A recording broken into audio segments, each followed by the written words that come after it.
Assalamualaikum warahmatullahi wabarakatuh. Selamat datang di channel EDH Story. Cerita kali ini terinspirasi dari kisah nyata. Namun, untuk menjaga privasi semua pihak, nama tempat dan karakter telah kami ubah. Jika terdapat kesamaan dengan kejadian atau tokoh tertentu, hal tersebut hanyalah kebetulan semata. Pastikan Anda menonton cerita ini sampai selesai agar tidak terjadi kesalahpahaman. Sebelum cerita dimulai, saya mohon keikhlasan Anda untuk memberikan like dan subscribe pada channel ini. Semoga Anda selalu diberi kesehatan, kebahagiaan, dan kelancaran rezeki. Mari kita mulai kisahnya. Prabowo termenung di ruang kerjanya yang luas, jendela besar di belakangnya menampilkan langit Jakarta yang kelabu. Di tangannya, sebuah laporan tebal berisi daftar nama individu yang mengklaim sebagai keturunan Nabi tanpa bukti sahih. Fenomena ini bukan hal baru, tetapi belakangan semakin marak, menciptakan keresahan di masyarakat. Sebagai pemimpin yang menjunjung tinggi nilai agama dan kejujuran, ia merasa bertanggung jawab untuk menyelidiki kebenaran di balik klaim-klaim ini. Ia membaca beberapa kasus dengan saksama. Ada yang menggunakan gelar Habib untuk mendapatkan pengaruh politik, ada pula yang mengumpulkan sumbangan dari umat tanpa pertanggungjawaban yang jelas. Beberapa bahkan membangun jaringan kekuasaan berbasis keturunan yang meragukan. Masyarakat yang awam sulit membedakan yang asli dan palsu, sehingga penipuan terus berkembang. Prabowo menutup laporan itu dan bersandar di kursinya. Ia tahu bahwa langkah apapun yang diambil akan menimbulkan reaksi besar. Jika ia membiarkan hal ini berlanjut, kepercayaan masyarakat terhadap institusi agama bisa terkikis. Namun, jika ia bertindak, bisa jadi ada pihak-pihak yang merasa terancam dan akan melawan. Di luar kantornya, lalu lintas Jakarta tetap sibuk seperti biasa, tetapi di dalam pikirannya, Prabowo tengah bergulat dengan keputusan besar. Langit Jakarta tampak berat, seolah memantulkan beban yang kini ia pikul di pundaknya. Fenomena ini bukan sekadar isu kecil yang bisa diabaikan. Di berbagai daerah, semakin banyak individu yang mengaku keturunan Nabi dan menggunakan gelar Habib untuk kepentingan pribadi. Mereka memanfaatkan kepercayaan umat demi meraih kedudukan, harta, dan pengaruh politik. Prabowo menerima laporan dari berbagai instansi. Beberapa individu yang mengaku Habib bahkan memiliki latar belakang kriminal, tetapi tetap dihormati karena gelar yang mereka sandang. Dengan pengaruh mereka, mereka bisa menggerakkan massa, menyebarkan opini, dan bahkan mempengaruhi kebijakan pemerintahan. Yang lebih mengkhawatirkan, beberapa dari mereka membangun jaringan yang sulit ditembus. Ada yang berafiliasi dengan tokoh politik, ada pula yang memiliki dukungan dari kelompok-kelompok radikal. Setiap langkah untuk menginvestigasi mereka bisa dianggap sebagai ancaman terhadap stabilitas sosial. Prabowo mulai menyadari bahwa ini bukan sekadar isu agama, ini adalah masalah nasional yang bisa mengguncang struktur sosial dan politik negara. Langkah selanjutnya harus diambil dengan hati-hati dan penuh perhitungan. Setelah malam panjang yang dihabiskan dengan berpikir dan berdiskusi dengan penasihatnya, Prabowo akhirnya mengambil keputusan. Ia akan menginvestigasi klaim-klaim keturunan ini secara resmi dan transparan. Tidak ada maksud untuk menodai nama baik siapapun, tetapi demi menjaga kemurnian agama dan kepercayaan masyarakat, kebenaran harus ditegakkan. Keputusan ini bukan tanpa risiko. Para penasihatnya memperingatkan bahwa bisa saja muncul gelombang perlawanan dari kelompok yang merasa terancam. Namun, Prabowo tetap teguh. Jika kita biarkan ini terus berlanjut, kepercayaan umat akan semakin terkikis, katanya tegas dalam rapat terbatas. Langkah pertama adalah membentuk tim investigasi yang akan bekerja secara profesional, dengan melibatkan sejarawan, ahli genealogi, dan ulama. Tim ini akan meneliti silsilah secara ilmiah, berdasarkan dokumen sejarah dan bukti otentik. Tidak ada yang boleh merasa dihakimi, tetapi setiap klaim harus bisa dipertanggungjawabkan. Prabowo menatap keluar jendela, menyadari bahwa hari-hari ke depan akan penuh tantangan. Namun, ia telah mengambil keputusan, dan tidak ada jalan untuk mundur. Untuk memastikan langkahnya mendapat dukungan, Prabowo mengundang beberapa ulama berpengaruh ke sebuah pertemuan rahasia. Diskusi berlangsung intens, dengan berbagai pandangan yang saling bertentangan. Ada yang mendukung penuh langkahnya, tetapi ada juga yang khawatir akan dampak sosial yang bisa terjadi. Ini soal kejujuran dan tanggung jawab kita kepada umat, ujar seorang ulama senior yang mendukung penyelidikan. Jika kita membiarkan gelar suci ini disalahgunakan, bagaimana kita bisa mempertanggungjawabkannya di hadapan Allah? Namun, ada juga ulama yang ragu. Masalah ini sensitif. Jika tidak ditangani dengan hati-hati, bisa menimbulkan perpecahan di masyarakat, kata seorang lainnya. Ia mengingatkan bahwa banyak umat yang sudah terlanjur percaya pada tokoh-tokoh tertentu, dan jika mereka merasa pemimpinnya diserang, bisa terjadi gejolak sosial. Prabowo mendengarkan semua pendapat dengan saksama. Ia tahu bahwa langkah ini harus dilakukan dengan strategi yang tepat, agar tidak memicu ketidakstabilan yang lebih besar. Seiring dengan semakin intensifnya penyelidikan, ancaman mulai bermunculan. Beberapa pesan ancaman diterima oleh anggota tim investigasi, bahkan ada laporan tentang pengintaian terhadap beberapa pejabat yang terlibat dalam penyelidikan. Prabowo menerima laporan dari intelijen bahwa ada kelompok yang merasa terancam dengan langkah ini. Beberapa di antaranya memiliki pengaruh besar dan tidak segan-segan menggunakan cara-cara ekstrim untuk mempertahankan posisinya. Di media sosial, muncul narasi bahwa pemerintah sedang mengkriminalisasi ulama, meskipun penyelidikan dilakukan dengan dasar akademis dan historis. Ini semakin memperkeruh suasana dan memicu opini publik yang terpecah. Prabowo tahu bahwa perlawanan akan semakin keras. Namun, ia juga yakin bahwa kebenaran harus terus diperjuangkan, tidak peduli seberapa besar risikonya. Menghadapi tekanan yang meningkat, Prabowo menyusun strategi yang lebih hati-hati. Ia memperkuat tim investigasi dengan pakar hukum dan komunikasi untuk memastikan semua langkah dilakukan sesuai prosedur hukum dan transparan kepada publik. Tim investigasi mulai bekerja lebih dalam, mengumpulkan dokumen-dokumen kuno, mewawancarai sejarawan, dan meneliti silsilah para individu yang mengaku keturunan Nabi. Mereka juga menggunakan teknologi modern seperti DNA testing untuk mendapatkan data yang lebih akurat. Pemerintah juga mulai melakukan sosialisasi kepada masyarakat agar mereka tidak mudah terpengaruh oleh propaganda pihak yang menolak penyelidikan. Kampanye ini dilakukan dengan cara yang santun dan berbasis edukasi, agar tidak memicu konflik lebih besar. Langkah ini diharapkan bisa mengurangi ketegangan dan membuat masyarakat lebih memahami tujuan sebenarnya dari penyelidikan ini. Namun, di balik layar, konspirasi terus berkembang. Di tengah upaya penyelidikan yang semakin maju, Prabowo mulai merasakan ada pihak dalam pemerintahan yang tidak mendukungnya. Beberapa kebijakan yang berkaitan dengan investigasi tiba-tiba menemui hambatan, seolah ada kekuatan yang bekerja di balik layar untuk menggagalkannya. Beberapa pejabat mulai menunjukkan sikap yang mencurigakan. Ada yang mencoba memperlambat proses dengan alasan administratif, ada pula yang berusaha mengalihkan perhatian ke isu lain. Prabowo menyadari bahwa ancaman tidak hanya datang dari luar, tetapi juga dari dalam. Ia mulai memetakan siapa saja yang benar-benar setia pada prinsip kejujuran dan siapa yang hanya mencari keuntungan dari sistem yang ada. Pertarungan ini bukan sekadar soal kebenaran sejarah, tetapi juga tentang siapa yang memiliki kekuatan untuk mengontrol narasi di negeri ini. Prabowo menatap jauh ke depan. Ia tahu badai masih belum berlalu dan mungkin akan semakin besar. Namun, ia sudah bertekad untuk terus maju, apapun konsekuensinya. Tim investigasi akhirnya menemukan dokumen-dokumen penting yang bisa mengubah arah penyelidikan. Di antara tumpukan arsip kuno yang dikumpulkan dari berbagai pesantren, museum, dan lembaga sejarah, mereka menemukan catatan silsilah yang lebih terverifikasi.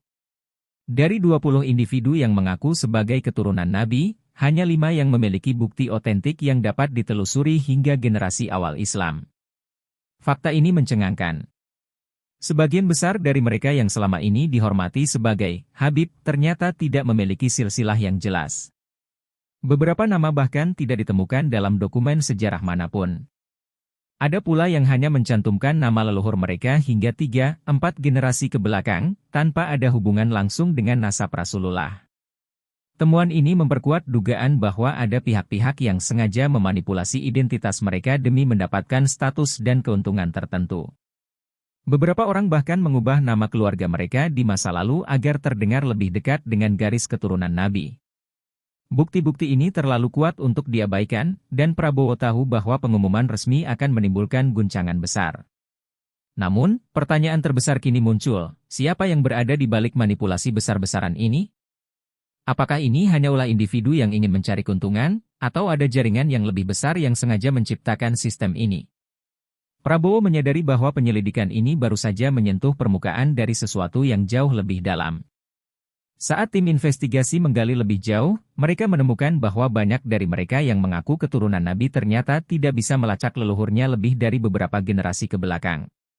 Silsilah yang seharusnya menjadi bukti utama justru kabur dan penuh ketidaksesuaian.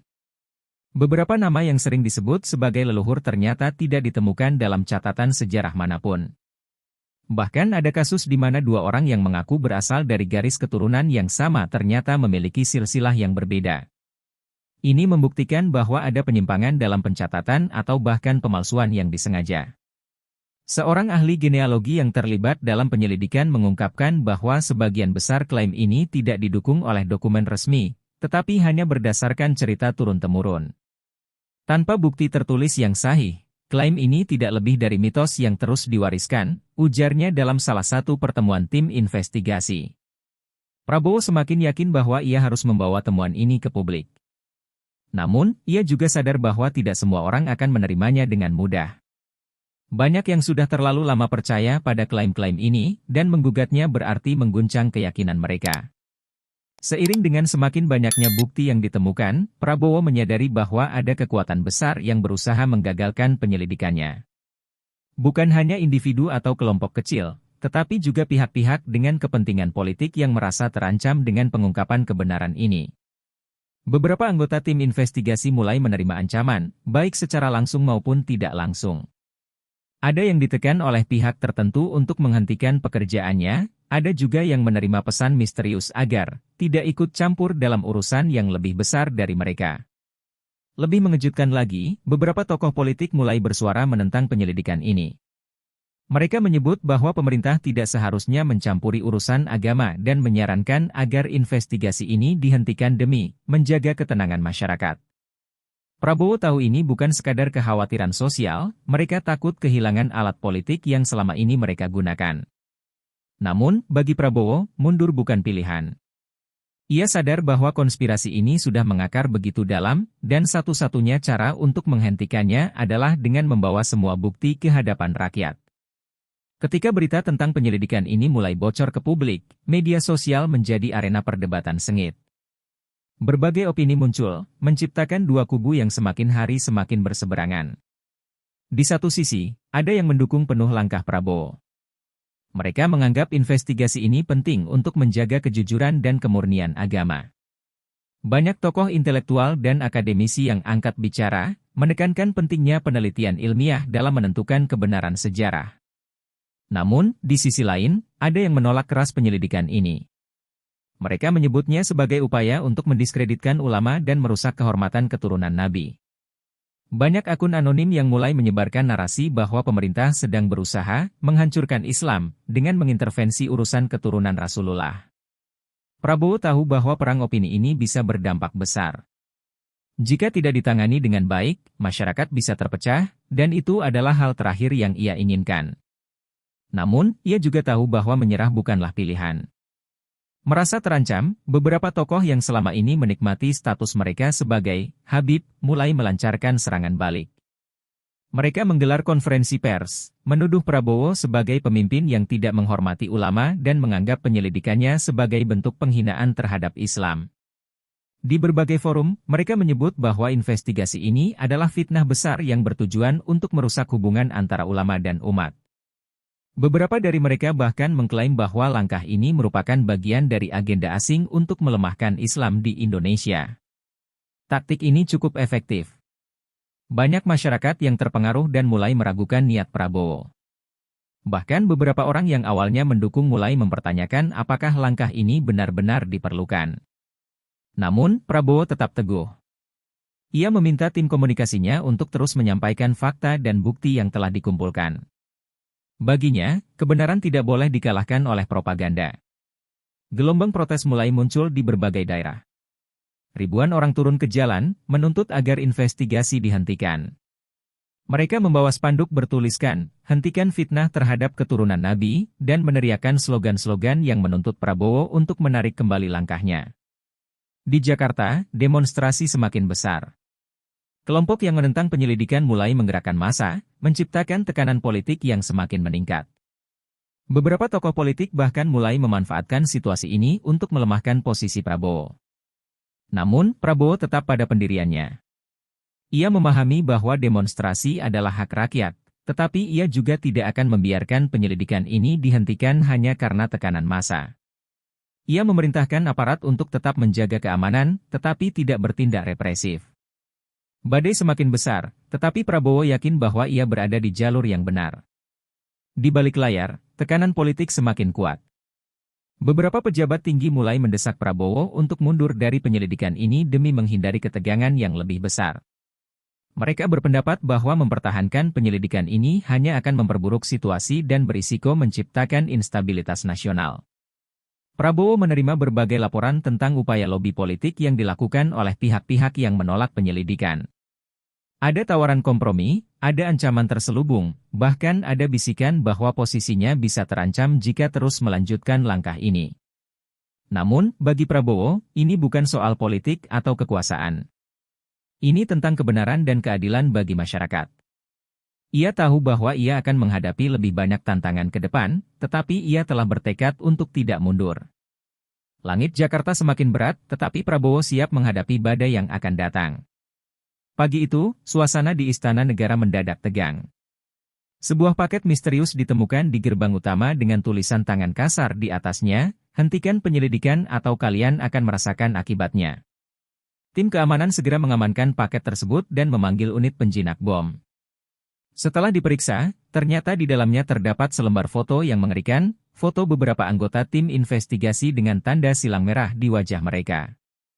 Ini bukan lagi sekadar ancaman verbal di media sosial, tetapi sebuah peringatan nyata bahwa ada pihak yang siap menggunakan kekerasan. Prabowo menerima laporan itu dengan wajah tegang. Ia telah menduga bahwa tekanan akan meningkat, tetapi ini adalah eskalasi yang berbahaya. Jika mereka bisa mengirimkan ancaman seperti ini langsung ke gerbang istana, berarti mereka memiliki keberanian dan sumber daya yang cukup besar. Namun, ketakutan bukanlah opsi bagi Prabowo. Ia segera menginstruksikan peningkatan keamanan di sekitar istana dan tempat tinggal para anggota tim investigasi. Ia juga memerintahkan intelijen untuk mencari tahu siapa dalang di balik ancaman ini. Satu hal yang pasti, musuhnya kini tidak hanya bermain di balik layar, mereka mulai bergerak lebih terang-terangan. Ancaman itu membawa dampak nyata. Beberapa anggota tim investigasi mulai merasa terancam, terutama setelah keluarga mereka juga mulai menerima ancaman serupa. Panggilan telepon tanpa nama, pesan berisi intimidasi, bahkan ada yang mendapati rumah mereka dicoret dengan tulisan, "Pengkhianat." Satu persatu, beberapa anggota tim mulai menyerah. Mereka mengajukan pengunduran diri dengan alasan keselamatan diri dan keluarga. "Saya percaya pada misi ini, tetapi saya tidak bisa mempertaruhkan nyawa anak-anak saya," kata salah satu dari mereka dengan wajah penuh ketakutan saat bertemu Prabowo. Prabowo bisa memahami perasaan mereka. Tidak semua orang siap menghadapi bahaya sebesar ini, dan ia tidak bisa memaksa mereka untuk tetap bertahan.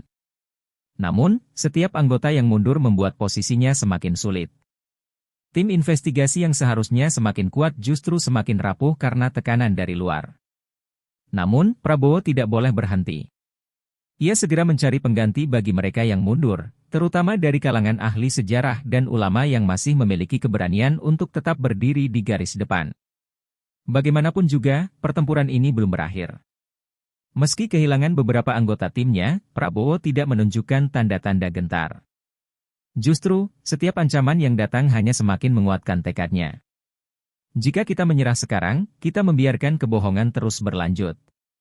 Ini bukan hanya soal sejarah, ini soal kejujuran, soal masa depan bangsa, katanya dalam pertemuan terbatas dengan para penasihatnya. Namun, ia tahu bahwa sikap kerasnya ini bisa berisiko. Lawan-lawannya semakin putus asa dan bisa saja mengambil tindakan yang lebih nekat. Ia meningkatkan pengawalan pribadi dan memastikan bahwa semua anggota tim investigasi yang tersisa mendapatkan perlindungan yang maksimal.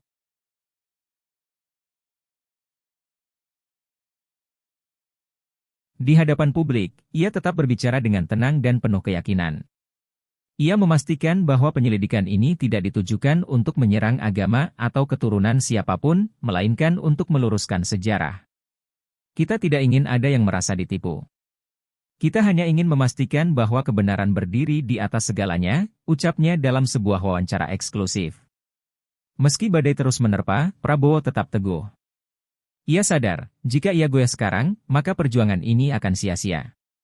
Di tengah gelombang protes dan ancaman, ada secercah harapan. Sejumlah ulama yang memiliki kredibilitas tinggi mulai angkat bicara, memberikan dukungan terhadap penyelidikan ini. Mereka menekankan bahwa langkah yang diambil bukan untuk menghina keturunan Nabi, melainkan untuk menjaga kemurnian sejarah Islam di Indonesia. Dalam beberapa forum keagamaan, para ulama ini mulai menjelaskan kepada umat bahwa Islam selalu mengajarkan kejujuran dan transparansi. Jika seseorang benar-benar keturunan Rasulullah, maka ia tidak perlu takut untuk membuktikannya. Sebaliknya, jika ada pemalsuan, bukankah tugas kita untuk meluruskan, kata salah seorang ulama dalam sebuah diskusi terbuka. Dukungan ini mulai mengubah pandangan sebagian masyarakat.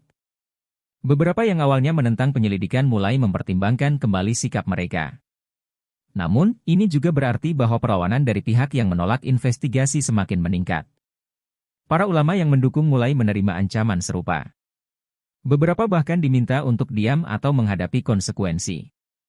Namun, mereka tetap berdiri teguh di sisi kebenaran.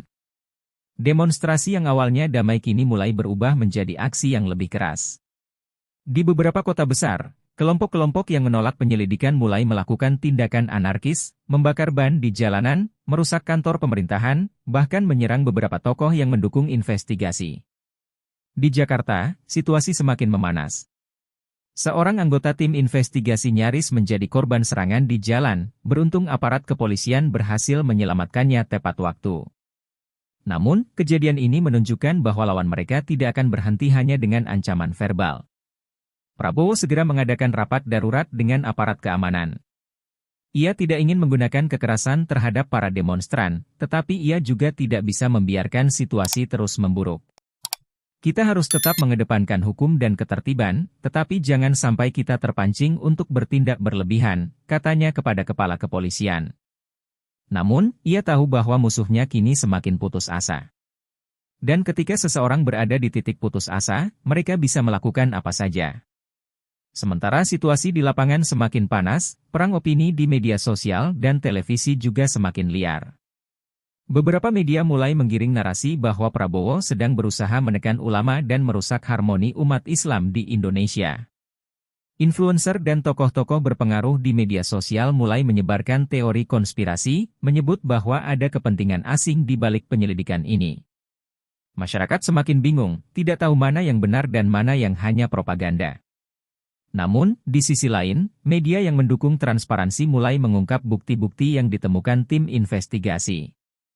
Mereka menunjukkan bagaimana beberapa klaim keturunan Nabi ternyata tidak memiliki dasar sejarah yang kuat. Prabowo menyadari bahwa dalam pertarungan ini, opini publik adalah kunci. Ia mulai merancang strategi komunikasi yang lebih efektif untuk memastikan bahwa masyarakat mendapatkan informasi yang benar, bukan hanya yang sudah dipelintir oleh mereka yang ingin menyembunyikan kebenaran. Di dalam pemerintahan, tekanan terhadap Prabowo semakin besar. Beberapa tokoh politik yang memiliki kepentingan mulai memanfaatkan situasi ini untuk melemahkannya. Mereka mulai mengusulkan agar penyelidikan ini dihentikan demi menjaga stabilitas negara. Apakah ini benar-benar layak untuk diperjuangkan? Kita bisa kehilangan kepercayaan publik, ujar salah satu pejabat dalam rapat kabinet. Namun, Prabowo dengan tegas menjawab, yang kita perjuangkan bukan sekadar isu politik, tetapi kebenaran. Jika kita tunduk pada tekanan ini, kita membiarkan kebohongan terus berlanjut. Namun, ia tahu bahwa musuhnya kini bukan hanya kelompok di luar, tetapi juga dari dalam pemerintahan sendiri. Beberapa pejabat yang selama ini dia mulai menunjukkan keberpihakan mereka. Pertanyaannya kini bukan lagi apakah ia bisa memenangkan pertarungan ini, tetapi seberapa jauh ia harus berjuang untuk menegakkan kebenaran di tengah badai yang semakin besar. Hari itu, Jakarta berubah menjadi lautan manusia. Ribuan orang berbondong-bondong menuju Istana Negara, membawa spanduk, poster, dan pengeras suara. Mereka meneriakkan tuntutan yang semakin keras, hentikan penyelidikan. Prabowo harus mundur. Barisan aparat kepolisian dan pasukan keamanan telah bersiaga, mencoba mengendalikan situasi. Namun, jumlah massa terus bertambah, memenuhi jalanan utama di sekitar istana. Sebagian besar demonstran masih bertindak damai, tetapi di beberapa titik, ketegangan mulai terlihat. Kelompok tertentu mulai berteriak provokatif, menghasut massa untuk bertindak lebih agresif. Di dalam istana, Prabowo memperhatikan laporan dari tim intelijen dan kepolisian. Ia bisa melihat bahwa ini bukan lagi sekadar aksi protes spontan. Ada pihak-pihak yang sengaja mengerahkan massa dalam jumlah besar untuk menciptakan kekacauan. Ia tahu bahwa jika situasi ini tidak segera dikendalikan, Jakarta bisa meledak dalam kerusuhan besar. Namun, ia juga menyadari bahwa tindakan yang salah bisa memicu eskalasi yang lebih buruk. Jika ia mengambil langkah represif, ia bisa kehilangan legitimasi di mata rakyat. Jika ia terlalu lunak, kekacauan bisa semakin meluas. Pilihan di hadapannya semakin sempit, dan waktu terus berjalan. Sore itu, situasi berubah drastis. Sekelompok demonstran garis keras mulai mendorong pagar istana. Mereka membawa alat-alat berat, mencoba merobohkan barikade yang dibuat oleh kepolisian. Gas air mata ditembakkan ke udara untuk membubarkan massa, tetapi sebagian dari mereka semakin beringas. Batu dan botol mulai dilempar ke arah aparat, sementara beberapa orang berhasil memanjat pagar dan mencoba masuk ke dalam area istana. Di dalam ruang kontrol, Prabowo menyaksikan rekaman dari berbagai sudut kamera pengawas. Ia melihat bagaimana kelompok kecil yang terorganisir tampak mengatur pergerakan massa, mengarahkan mereka untuk menciptakan bentrokan langsung dengan aparat keamanan. Ini bukan sekadar protes. Ini sudah berubah menjadi serangan, ujar salah satu ajudannya dengan nada tegang. Prabowo mengangguk, menyadari bahwa situasi sudah di luar kendali. Dalam beberapa menit ke depan, ia harus mengambil keputusan besar, apakah akan mengizinkan pasukan keamanan bertindak lebih keras, atau mencari cara lain untuk meredakan situasi.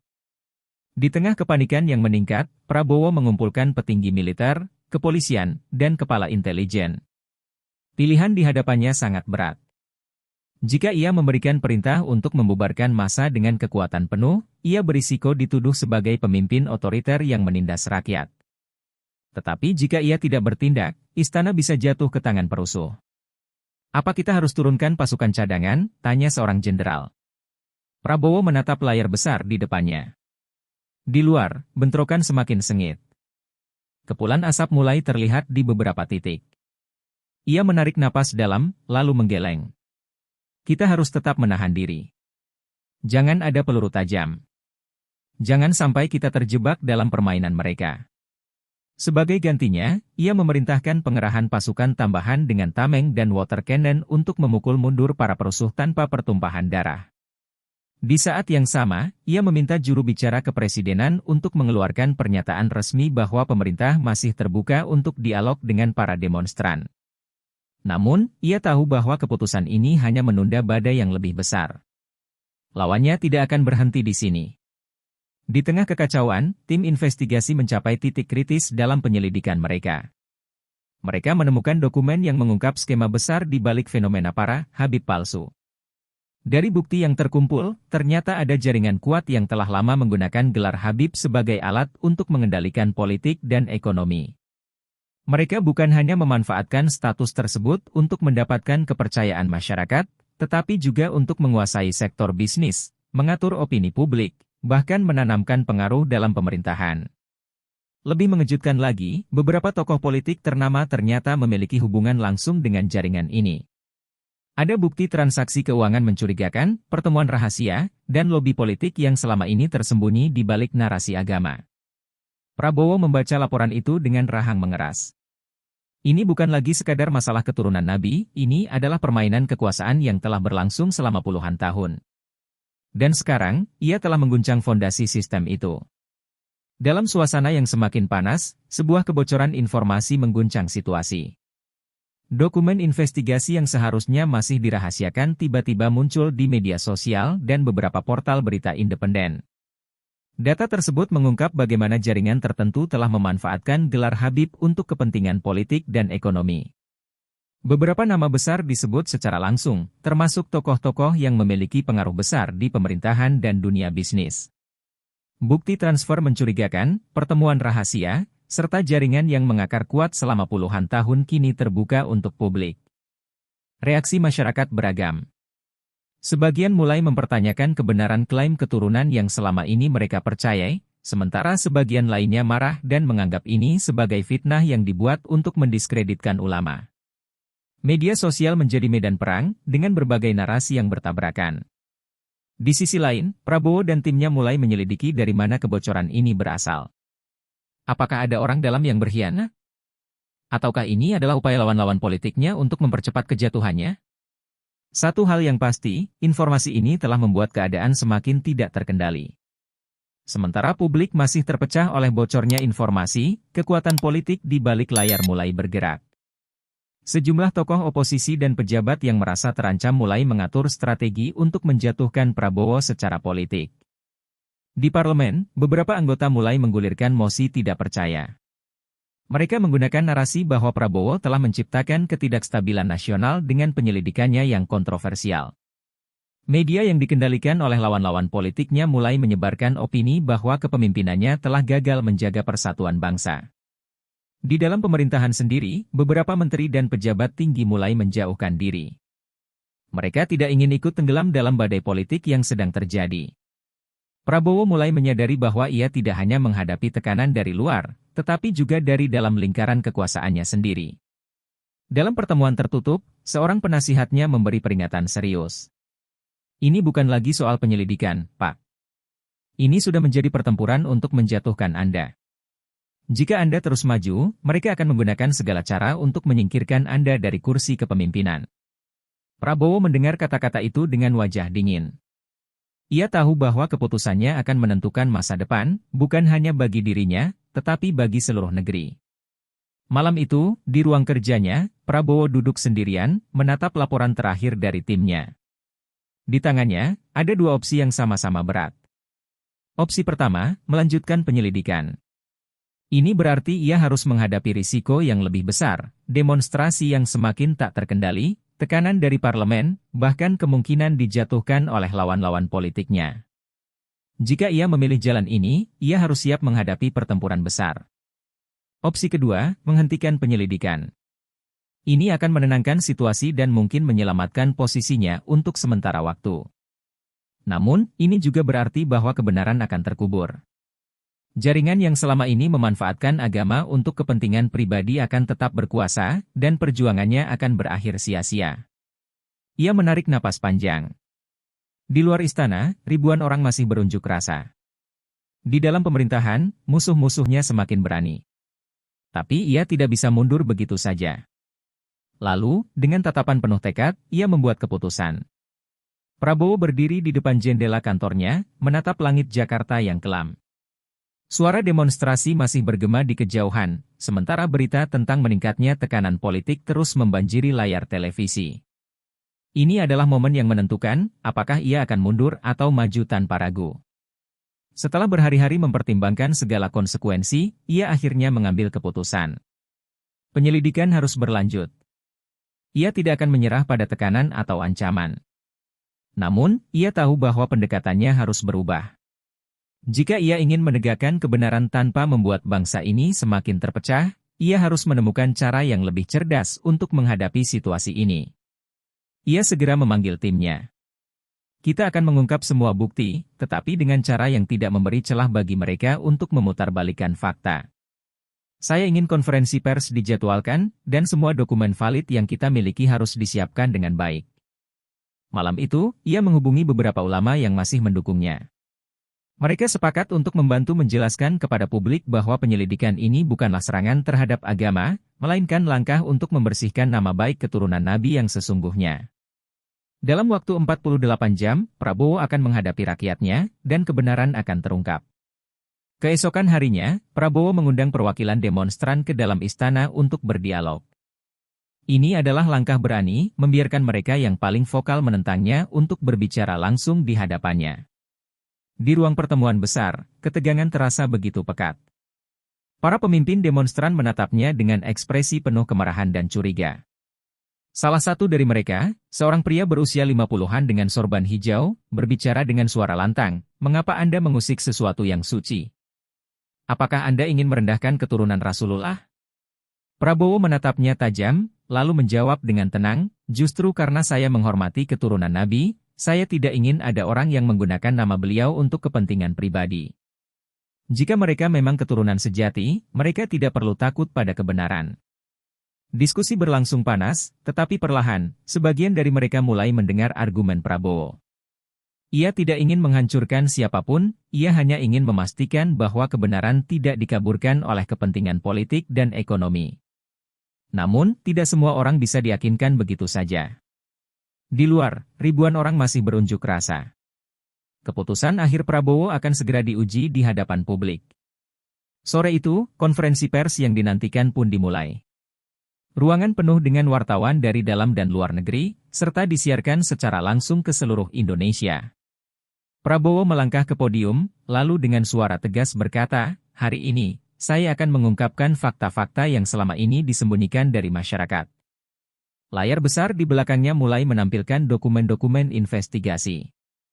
Ada bukti transaksi keuangan mencurigakan, dokumen palsu yang digunakan untuk mengklaim garis keturunan, serta rekaman percakapan antara beberapa tokoh yang selama ini menggunakan gelar Habib sebagai alat untuk menguasai politik dan ekonomi.